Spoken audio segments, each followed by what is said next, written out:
I've always loved Christmas Eve. There's something magical about the stillness of the snow, the warm glow of lights in every window, and the crackling of a fireplace. It's a night of peace, a pause before the excitement of morning. But last year, Christmas Eve, in my little town, became something else entirely. It wasn't warm or peaceful. It was terrifying. Something happened that night that still haunts me, and I know I'll never look at Christmas the same way again.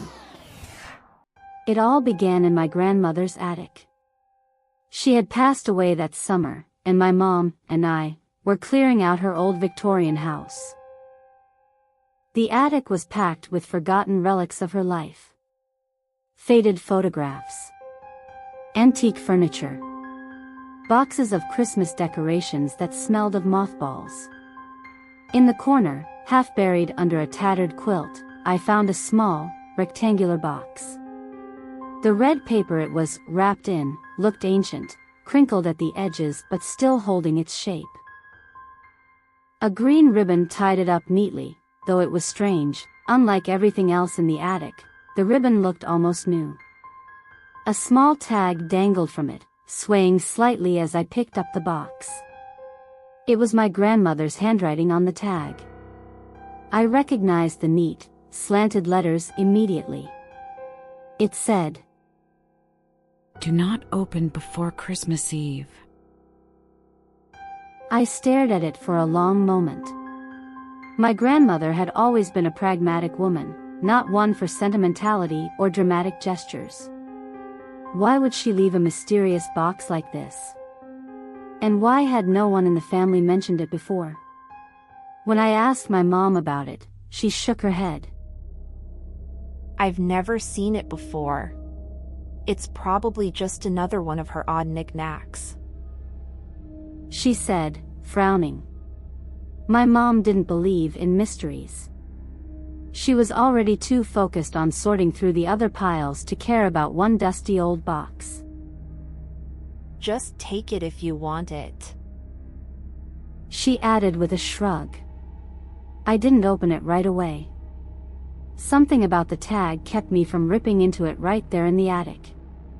It felt like a warning, like my grandmother was still whispering from the grave.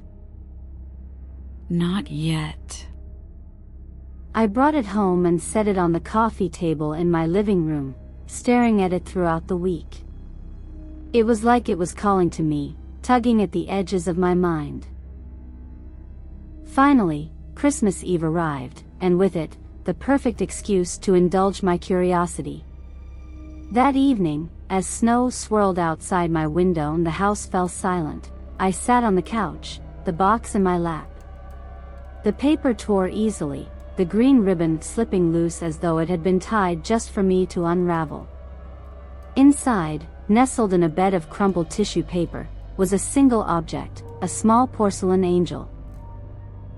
Its design was intricate, almost lifelike.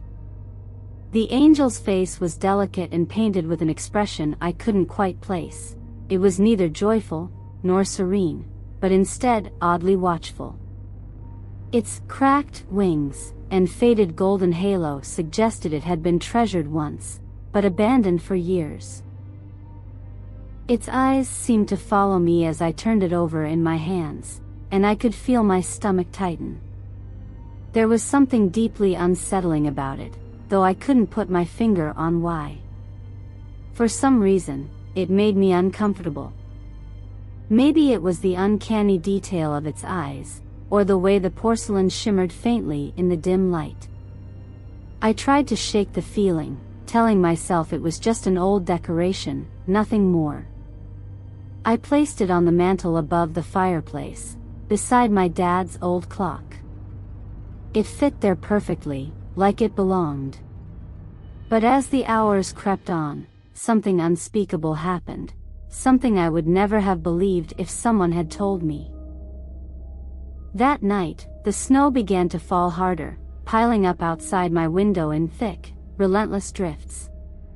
The world outside disappeared into a white haze, and the house grew quiet in the way only an empty house can, eerily, oppressively quiet. I was curled up on the couch with a blanket, trying to distract myself with a Christmas movie, when the first strange thing happened. The Christmas tree lights started flickering. It wasn't the kind of soft blinking that happens with cheap bulbs. This was erratic, almost frantic. I frowned and got up to inspect them, brushing the tinsel aside to check the wiring.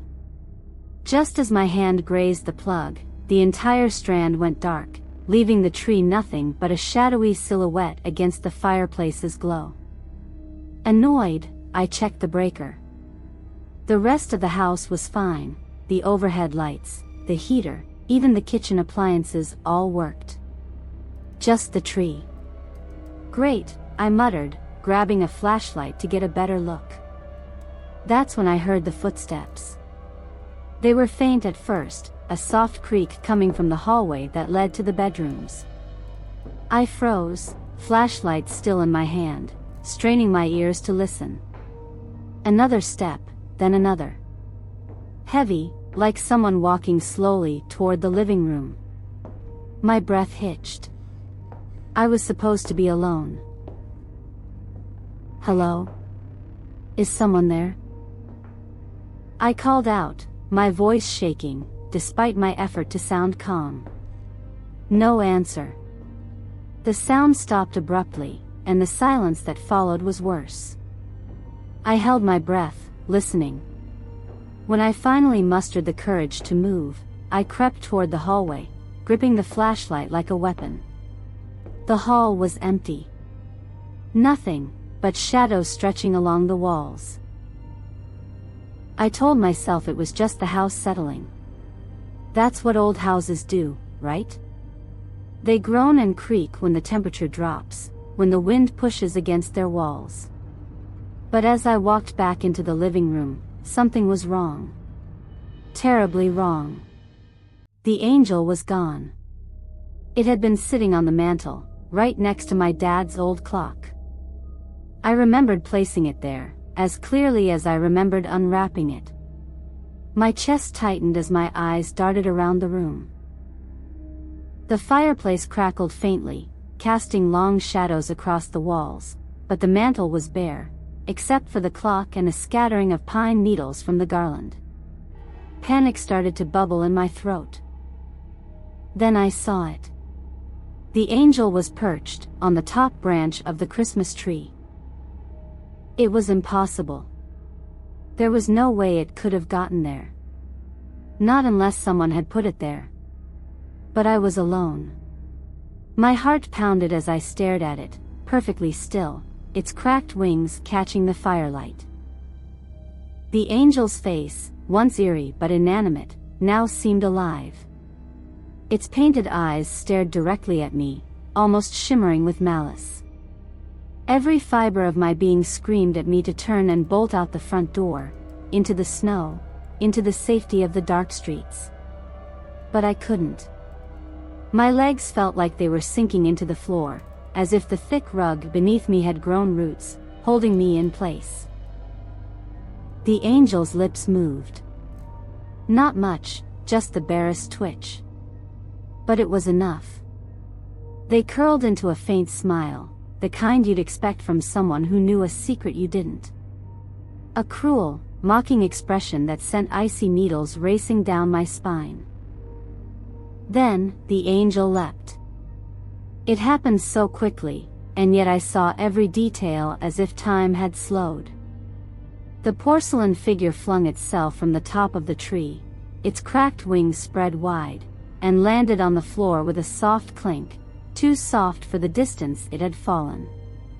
Its head tilted up, its painted eyes locking onto mine, and that smile widened just enough to show teeth that weren't there before. I stumbled backward, my breath coming in sharp gasps. The angel's head tilted slightly to one side, as though studying me. I thought I heard faint whispers, but they weren't coming from the angel, they were inside my head. Fragments of words in a language I didn't understand, hissing and scraping like nails on glass. Desperation took hold of me. My eyes darted wildly around the room, landing on the angel. It was still perched on the floor near the hearth, unmoving, its cold, painted eyes staring into mine. I didn't think. I just acted. I lunged for the angel, my hands trembling, as I grabbed its cold porcelain form. Its surface felt oddly warm, almost pulsing beneath my fingers, as if it had a heartbeat. My skin prickled with revulsion, but I didn't stop. My only thought was to get rid of it. Without hesitation, I threw the angel into the fireplace. I expected it to shatter, to crack and splinter into harmless pieces, but that didn't happen. Instead, the angel screamed. The sound tore through the air, louder than anything I'd ever heard, a piercing shriek that set my teeth on edge and made the room shudder. The flames in the fireplace, once warm and golden, turned black as midnight. They didn't flicker, they rippled, unnatural and alive, spilling out of the hearth in waves.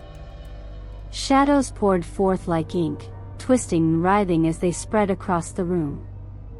They weren't just shadows, they had substance, a thick, oily presence that seemed to suck the light out of the room. The angel was still visible within the fire, untouched by the flames. Its painted eyes glowed a sickly yellow, and its mouth was wide open, as though it were the source of the unholy scream. I grabbed the first thing I could, a heavy snow globe from the table, and hurled it at the shadow. The glass shattered on impact, and for a moment, the shadow recoiled, its form flickering. But then it reassembled itself, more solid, more menacing. It loomed over me, and I could feel the cold radiating from it, a chill so deep it felt like my blood was freezing in my veins. The angel's scream grew louder, rising in pitch until I thought my skull would split. The shadows reached for me, their touch cold and burning, all at once. My legs gave out, and I collapsed to the floor, gasping for air. And then, just as I thought I would drown in the blackness, the angel screamed one last time. The shadows froze, their forms rippling violently before collapsing into themselves. The room was plunged into silence, save for the crackling of the now normal flames. The angel was gone. I sat there, trembling, staring into the fire. My body felt hollow, like something vital had been scooped out of me.